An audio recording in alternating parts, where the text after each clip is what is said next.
What is going on, guys? Jason Burke here, Styles Clash for Life, coming at you on YouTube. And today I've got another edition of The Drive-In, where I watch recently released films and tell you guys whether they're worth watching, worth waiting for, or worth skipping altogether.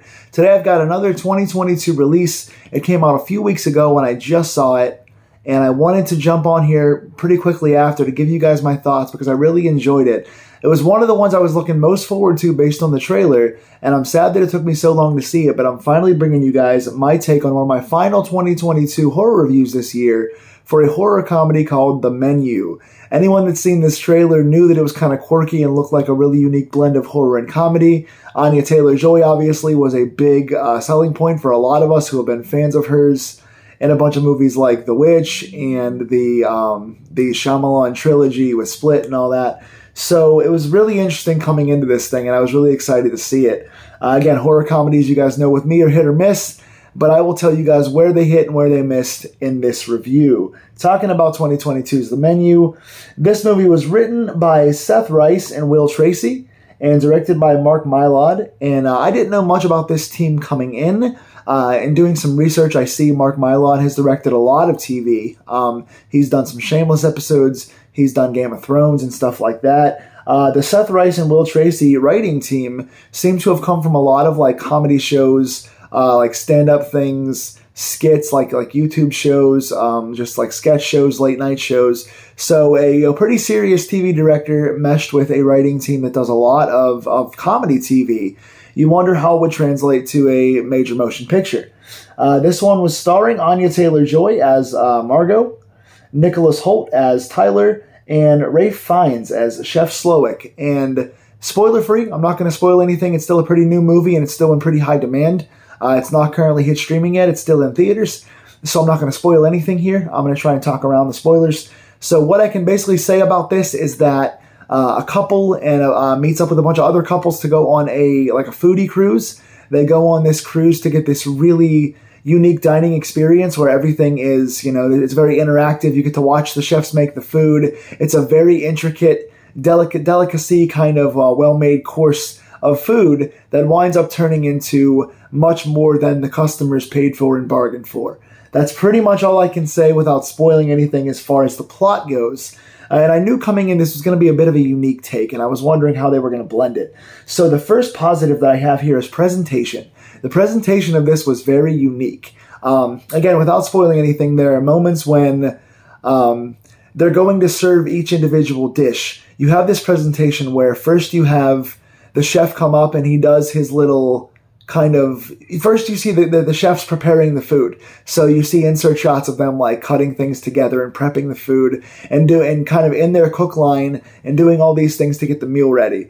Then you see the chef himself kind of give a monologue explaining what the food is, what the prep is, what the passion behind the food is, and kind of what the bigger picture for the reason for making this dish is. And then you get a little overlay on the screen of a menu presentation of kind of like, okay, course one, here's what it is. And it kind of breaks down the ingredients like you would see on Hell's Kitchen or something like that. It's essentially meant to be almost a reality TV cooking show kind of blown up in a more serious fashion into a horror comedy, which was really cool. That was a presentation that I'm not used to seeing, and it was a nice way to put extra bits of comedy in there, make the audience kind of laugh, and look at something a little more unique than a standard horror film without having to have the characters do much. You're just seeing a picture of the dish with the menu kind of overlaid, and it makes the audience laugh more times than not. You get a moment of comic relief in it without making any of the characters look silly. The next big positive I have here is location. They're on a cruise ship, obviously, so you're getting a lot of bodies of water. You're getting land masses in the distance. You're getting really cool lights in the distance, skyscrapers, stuff like that. They use that very, very well on this cruise ship, right? Really nice boat, very good use of color in general. I thought the lights in the background, they had obviously the clear glass windows, so you're kind of seeing everything as the audience is seeing it. They use the windows in effect for some horror stuff later on. They use the windows for some reflective shots. They do a really nice job of taking this location and making it matter. And also, like I talk about on this channel a lot, when you want to do something involving seclusion, you want to give your characters kind of no way out. You want to give your antagonists room to breathe. You want to give us a bit of like seek and destroy. You want to give the thrill of the hunt to your antagonist, and you want to give your protagonist a place to run to. And this location finds a way to do that in such a way that feels very tense. Right away, when you get onto a cruise ship and you're watching a horror movie, you know there's really nowhere for the protagonist to run to. When stuff starts getting dark, where are they going to go? Jump off the ship and try to brave the waters with sharks and waves and everything else? Or are they going to be stuck on this cruise ship? So right away, you know you're in for a tense time. And things take a while to get tense, but we're building character in a positive way. That's another positive here, is that the pacing of this is really good overall. It's an hour and 47 minutes, and I don't feel like it overstayed its welcome at all. Usually that's kind of my borderline. I like the hour and 45 minutes. Sometimes that can be a little long. In this case, it even felt a bit short. I would have liked a little bit more even. Because this hour 47 was paced well, it might be considered a slow burn by some, just because the elements of horror and kind of the putting together of what exactly is happening, forwarding the plot to the final act, takes its time, but I think it does that to its benefit. I like how the pacing is in this because you're spending time getting to know a lot of these patrons of this foodie cruise.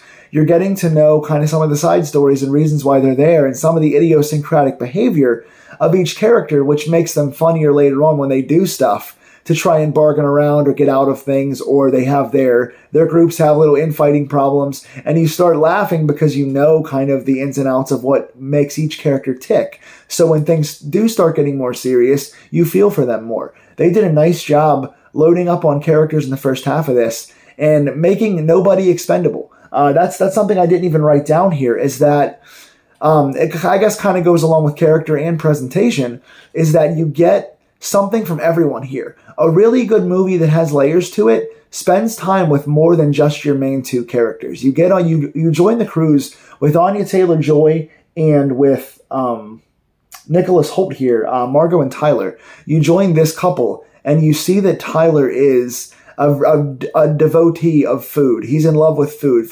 He worships chefs, right? That's his big passion. He makes fun of, like, people always like love athletes and worship athletes. I worship cooks and food. And so that's kind of Tyler's thing. And so he becomes very much almost kind of a simp to this main chef. And Anya Taylor-Joy is just kind of there as a plus one. And she's like, well, I'll do this for you because, you know, we care about each other. But also, I don't understand why you're so in love with this food stuff. It's kind of silly to me. So they give a really nice dichotomy, a nice backdrop to it, because one already is not very invested and the other is super invested. So you've got a nice layer to begin with. And they could easily have just stayed with these two characters the entire time, but they decided to spread out and kind of show us a little bit of all the surrounding tables, all the other characters that join this cruise ship. So you get a bunch of other characters having little backstories, and they don't overinvest you. They don't spend too much time, but they give you enough backstory to where you're kind of, you wonder where things are going to end up with each person by the end of this thing. And again, they have nice interplay with each other. All the chemistries of the background characters are nice, so that when they have little fights and little freak out moments and little bargaining chips and stuff like that, you start to laugh because their characters have been well developed. That is a benefit to horror comedy, and that is a benefit to a one location, tense ambiance kind of a movie, which they did well here. Another positive is inserts. I love the insert shots in this movie. I could say camera in general. While there are not a ton of super unique angles or anything, they use wide shots here very, very well. Again, you've got a nice ship. You've got good characters. The framing of all the characters and the separation of all the tables is very nice. Your background lighting and your individual lighting and certain backdrops is really beautiful. So I'm really a big fan of all the wide shots they use in this. But more so, I want to focus on the insert shots. Because again, when you're getting that presentation of the menu and the chef is coming out for each dish, you're getting all the insert shots of sliding in the side dishes and cutting and putting things over fire and all the food going into the pan and stuff like that. You're getting interesting inserts that break up the movie. You're getting all these like intense scenes where people are laughing or fighting or whatever. They're like all the interplay with dinner guests. And then you're getting these monologues from the main character, and they're broken up by these really unique inserts of just food and like quirky stuff like that sometimes make you really interested in what you're seeing on screen and also make you laugh. So I love the inserts in this movie. Character balance here. Again, I always talk about a horror comedy needing the right balance of horror and comedy, and this one does it very well. This movie reminds me, if I could make a simile here, this movie reminds me of Ready or Not. which if you guys watch my review on that, I reviewed that when it came out a year or two ago. Was it 2021 or 2020? I forget now. But when it came out, I reviewed it, and I talked about how good that movie was because it was laughing in the right moments and it was serious in the right moments, and they used the background characters to break things up without making the main characters look silly or making fun of the situation. It's a surrealist moment inside of a real moment, so you can laugh at some of the aspects of it without laughing at the story or the characters. Ready or Not mastered that. This movie did it very well also. Really enjoyed that.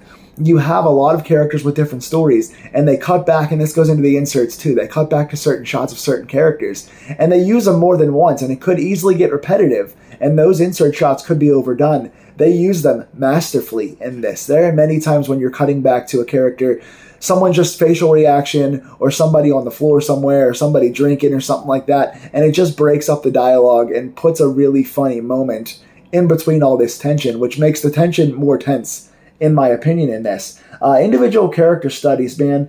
I don't want to spend too much time on acting because it wasn't like, it wasn't world beating, but I really enjoyed the acting in this overall. I thought that everyone played their characters well. There's a mother character that's brilliant. There's a husband tycoon character. There's a couple of like holier than thou kind of rich bankers that are entitled. They're pretty good. But I thought Nicholas Hoult being the food devotee, and kind of being, he wanted to be in the comic relief because he was the most serious character in the whole thing.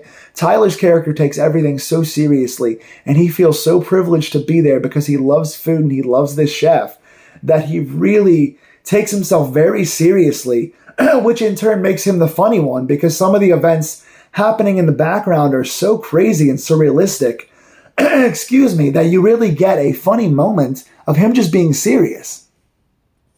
Nicholas Hoult really took he took these minimalist moments and made the most out of them. He would do a simple reaction or just like a serious moment of like enjoying his food or reacting to what someone says, and you're believing him completely. He's such a caricature kind of character, but he does it in such a serious feeling way. I love his work in this. Anya Taylor-Joy is the quintessential final girl. She always finds a way to put like quirkiness and strength, and she has this really royal kind of regal beauty to her, but she also she plays the balance in this where everyone else in this cast of dining characters, they all fit into this aristocratic stuck up kind of environment, and she doesn't. And she looks like she would. She's beautiful and she carries herself with class and strength, but she really finds a way to just kind of be the every person in this. She's playing the average person who's looking at some of these aristocrats as being crazy. And she has such a strength to her, and you kind of wonder where her journey is going to go. She really does a nice job being kind of the main foil in this for some of the stuff that goes on in the second half of the film. I really enjoy her looking around at these foodies going, what the heck is wrong with you people? It really makes a nice balance to some of their serious takes on this. And then finally, Ralph Fiennes. Phonetically, it looks like Ralph Fiennes here, but it's pronounced Ralph Fiennes. And I don't know him from much of modern things. I know he did a lot of like Schindler's List and stuff like that in the early to mid 90s. But Ralph Fiennes as Chef Slowik, what a great character study. I talked about the importance of character study and how well Pearl did it, Mia Goth as Pearl, earlier in the year. I wouldn't quite put this on that level, but Ralph Fiennes here, what a performance. He was the best one. For Nicholas Hoult being such a positive surprise and what he brought to Tyler and how good Anya Taylor-Joy always is and how she shined here as Margot, I think Ralph Fiennes was the best as Chef Slowik. He just, the passion for the food and how gathered he was and how he would tell stories with his face and how he could be emotional while still remaining stoic and how his body language could be so strong while mentally so broken down at certain times. And some of the camera shots just staying on his face and being able to tell so many different emotions and kind of process what's going through his head by just looking at a close-up shot of his face. You could hold on his face for a long time and it would not get old. I am really proud of what he did in this. So I'm going to take back what I said. The acting in this is a lot stronger than I initially gave it credit for. Love the acting in this, especially from the main characters. But Ralph Fiennes, man, what a performance. Chef Slowik is going to go down at the end of 2022 as one of the best single characters in horror this year. I really enjoyed this character, and I'm not going to say too much, but I hope somehow there's more. I really want more of this character and more of this kind of setup. Now we're going to get into some like mid to negative things. There are a couple, not too many. Simplicity here, I think, is a positive and a negative. This is a very simple script. It's different. It's very unique. The presentation's unique. But overall, when you break it down to what the plot is, it's a pretty simple plot. It's pretty easy to follow. It's pretty basic. You kind of know what you're getting into. The trailer gives some things away. There are some twists, but the trailer gives a little too much away, and you kind of follow suit with the movie. You kind of know early on kind of where it's going to go with a few twists here and there. The simplicity was a bit too simplistic for me. I kind of wanted more. My big negative here goes along with that, and that's depth. Depth as far as the ending, you kind of know where it's going to go, and there are a couple of character choices that make you scratch your head. They start to reveal things in the last 20-25 minutes, and it's it's really good. The reveal's simple, it's fun, it's well paced, but there are a couple things in with the reveal. You're like, okay, we kind of get that, we understand some of the motivation there. You want to kind of figure out why certain things are happening. And now I can't spoil anything, so I can't get into what exactly I mean by this, but there are some choices from both the main character antagonist and the main protagonist that kind of leave you scratching your head a little bit and go, oh, that's really all they're going to do with this? They're just going to end it like that? And it kind of makes you scratch your head a little bit because, it's such a fun movie and the characters are so fun and the setup is unique and it's such a cool, fun, easy to watch movie, but you kind of want more from the ending. You kind of want a little more backstory. You kind of want a little more unveil at the end. You kind of want to see a little more out of the resolution of these characters, especially the main two characters. So I think that falls a little bit too basic. The person I was watching this movie with in theaters, she turned to me and said, "That's it. That's all they're going to do." And I kind of agree. Like I kind of expected something simple, so I wasn't as let down with that as she was. But I do think they could have done a little more, both in explaining some of the whys for their character decisions and some of the whys for their backstories. That would have taken this to an elite level for me. That would have made this film easily one of the best of the year. I still think it winds up going down in my top 10. Again, overall, like really good ambiance, really good use of camera, especially in the inserts, good presentation, good acting, fun movie, unique movie. I recommend going to see this movie, The Menu. If you can see it in theaters, go support it. When it hits streaming, go pay for it. It's worth watching. I'm going to give this one a 7 out of 10, and I'd be willing to go a little bit higher over lower. I'm in a 7 out of 10, leaning closer to 7.5. I'm going to say this ends up somewhere, definitely in my top 10, but I'm going to say for this year, it's probably going to wind up somewhere in my like 7 or 8 in my top 10. So definitely in the mid to lower half of the top 10. But I'm willing to watch it again and think even more positively about it. So what did you guys think? If you saw it in theaters, tell me in the comments below if you saw it, what you thought, what stood out to you, what did you like, what didn't you like? If there are any other 2022 horror films you want me to review, please tell me in the comments down below what else I should review. I've got a ton of 2022 horror on this channel, so go back and check those out. Please like, share, and subscribe. Make this video continue to get views and go up in the algorithms. If you guys like stuff like this, I will continue to do it as I have been. But overall, guys, enjoy the rest of your year. I will see you guys really soon with more Steelers stuff, more film reviews, more films of my own. Keep checking out the channel, and I will talk to you guys soon. Stay scared, happy holidays, and take care.